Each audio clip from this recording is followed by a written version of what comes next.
Sa pagpapatuloy ng Police News Network, arestado ang isang 56 anyos na drug suspect sa ikinasang bypass operation ng Brooks Point PNP. Mahigit 178,000 pesos na halaga ng illegal na droga ang nakumpiska. Patrolwoman Desiree Padilla, ibalita mo.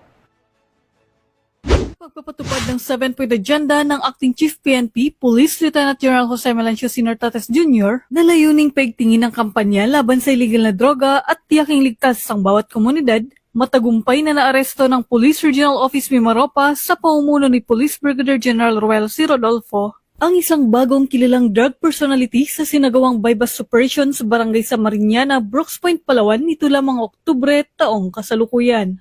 Ayon sa ulat, bandang alas 12:01 ng madaling araw na aresto si alias Haji, 56 na taong gulang matapos umano nitong ibenta ang isang pirasong transparent plastic sachet na naglalaman ng hinihinalang shabu na tumitimbang ng 10.3 gramo sa halagang 15,000 pesos sa isang police pusher buyer. Ang operasyon ay sinagawa ng pinagsanib na puwersa ng Brooks Point Municipal Police Station at Palawan PPO Provincial Drug Enforcement Unit. Sa sinagawang karagdagang inspeksyon, na-recover pa mula sa pag-iingat ng suspect ang isa pang sachet ng hinihinalang shabu na tumitimbang ng 16.19 grams, isang sachet ng tuyong dahon ng marijuana na may timbang na 5.90 grams, ang marked money at iba pang drug paraphernalia. Umabot sa kabuuang 26.22 grams ng shabu na tinatayang nagkakahalaga ng 178,296 pesos at 5.90 grams ng marijuana na nagkakahalaga ng 600 pesos ang nakumpiska mula sa suspect.